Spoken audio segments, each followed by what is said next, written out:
হৈ আগুৱাই থাকে তাৰ বাবে আমি চেষ্টা কৰিব লাগিব। তেওঁৰ বাবে বহু ঠাইত বহুজনে ইতিমধ্যে বহু কাম হাতত লৈছে আৰু আগবাঢ়িছে।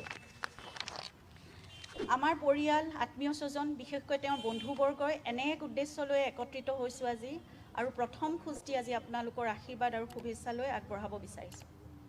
মই বহুত আৱেগিক হৈছোঁ, কাৰণ জুবিনৰ বাবে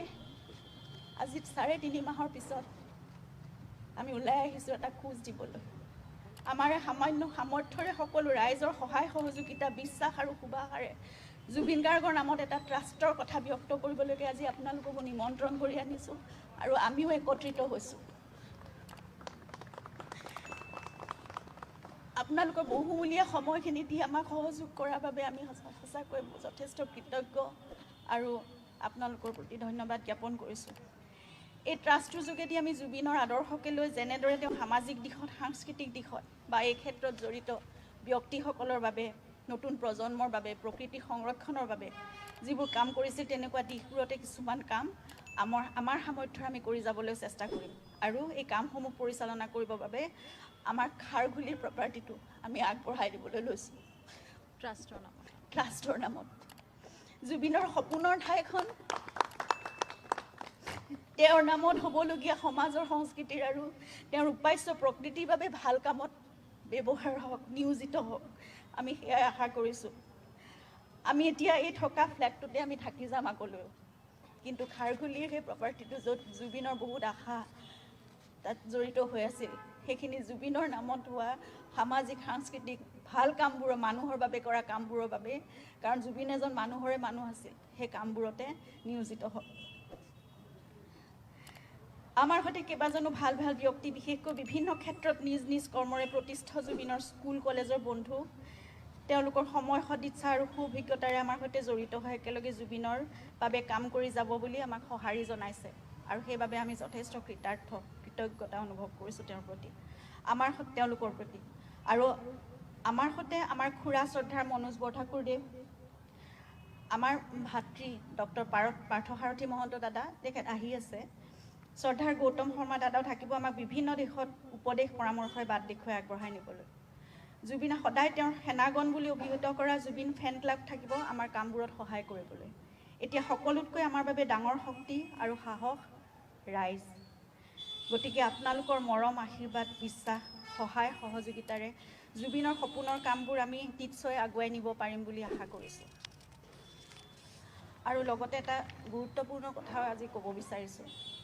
কালি বছৰৰ প্ৰথম দিনটোতে মাননীয় মুখ্যমন্ত্ৰী মহোদয়ে তেখেতৰ কথা ৰাখি জুবিনৰ শেহতীয়া ছবি ৰৈ ৰৈ বিনালেৰ বাবে অহা ৰাজ্যিক কৰ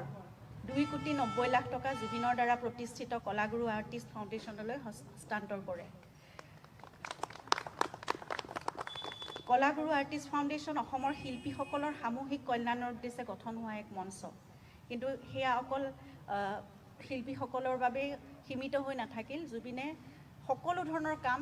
সকলো ধৰণৰ সামাজিক, সাংস্কৃতিক কাম, নতুন প্ৰজন্মৰ বাবে, প্ৰকৃতিৰ বাবে সকলোবোৰ কাম সেই ফাউণ্ডেশ্যনৰ যোগেদিয়ে আগবঢ়াই নিছিল, কৰি আছিল। গতিকে এতিয়া কলাগুৰু আৰ্টিষ্ট ফাউণ্ডেশ্যনৰ অসমৰ আমি এই মঞ্চখনৰ যোগেদিয়ে জুবিন গাৰ্গৰ সামাজিক, সাংস্কৃতিক আৰু প্ৰকৃতি সংৰক্ষণৰ বাবে কৰা কামবোৰৰ সংবৰ্ধন আৰু সম্প্ৰসাৰণ কৰিবলৈ সংকল্পবদ্ধ হৈছোঁ। মাননীয় মুখ্যমন্ত্ৰী ডাঙৰীয়াৰ এই সিদ্ধান্তই আমাৰ এই সংকল্পক বাস্তৱায়িত কৰাৰ ক্ষেত্ৰত যথেষ্ট সহায় কৰিব। লগতে জুবিনৰ ন্যায় প্ৰক্ৰিয়াটোক অধিক শক্তিশালী কৰিবৰ বাবে আৰু ক্ষীপ্ৰ অগ্ৰগতিৰ বাবে বিশেষ চৰকাৰী অধিবক্তা নিয়োগ তথা এখন বিশেষ আদালতৰ বাবে উচ্চ ন্যায়ালয়ক চৰকাৰে আবেদন জনাব বুলিও যি ঘোষণা কৰিছে,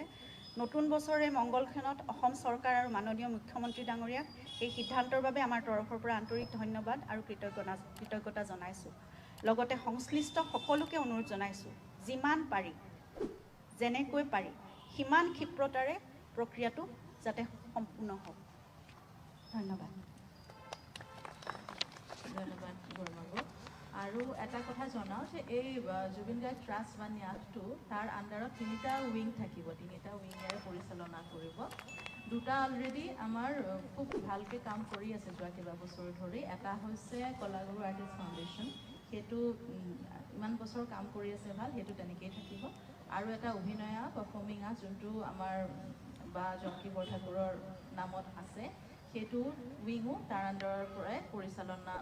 কৰা হ'ব আৰু এটা নতুন আমি সংযোজন কৰিম তাত সেইটো হৈছে ৰিচাৰ্চ উইং যোনটোৰে আমি জুবিন গাৰ্গৰ সৃষ্টিৰাজিৰ ওপৰত কৰ্মৰাজিৰ ওপৰত আমি ৰিচাৰ্চ ৱৰ্ক আমি আৰম্ভ কৰিম যিমান পাৰোঁ পৰিকল্পিতভাৱে সেইকাৰণে জুবিন গাৰ্গ ট্ৰাষ্ট এটা আমব্ৰেলা অনুষ্ঠান হ'ব তাৰ আণ্ডাৰত 3টা উইঙত সদ্যহতে আমি এনেকৈ বিভিন্ন দিশত তেওঁ যেনেকৈ ভাল পাইছিলে সেইমতে আমি কামখিনি আগবঢ়াই নিবলৈ আশা ৰাখিছোঁ মই বুলখুৰা কিবা এটা ক'বা নেকি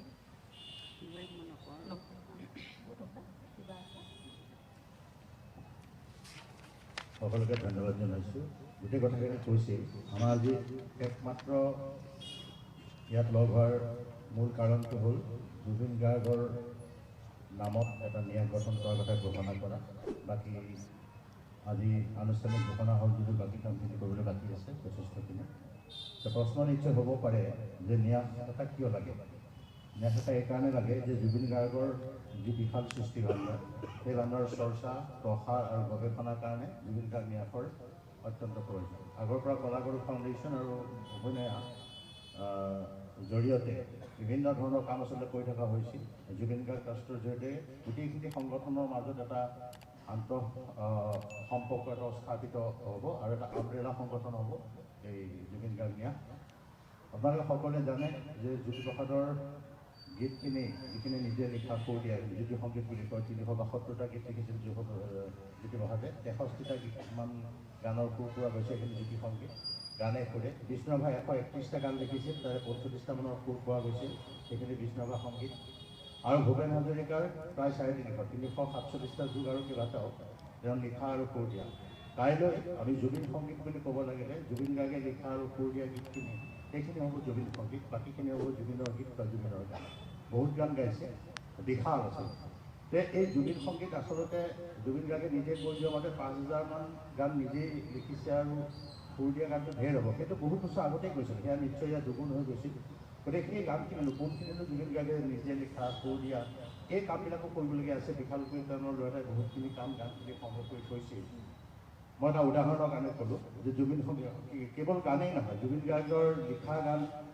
সুৰ দিয়া গান তাত শব্দ মানে ভৰা নাই তেনেকুৱাও 2-এটা সন্ধান পোৱা গৈছে 2-3টা চিনেমাৰ কাহিনীৰো সন্ধান পোৱা গৈছে এই গোটেইখিনি লৈ জুবিন গাৰ্গৰ সমস্ত সৃষ্টিৰ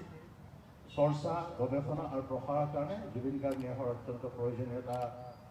আছে কাৰণে আচলতে এই ন্যাস গঠনৰ সিদ্ধান্ত লোৱা হৈছে আৰু এই ন্যাস যদিও পৰিয়ালে বন্ধুবৰ্গৰ সহযোগত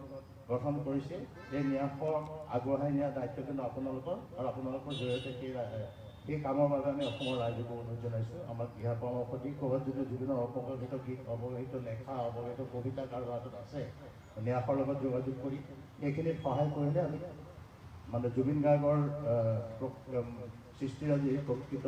বিশ্লেষণ কৰা হ'ব মূলতঃ ন্যাস গঠনৰ যিকোনো ন্যাস গঠনৰ যি উদ্দেশ্য থাকে সেই একে উদ্দেশ্য জুবিন গাৰ্গ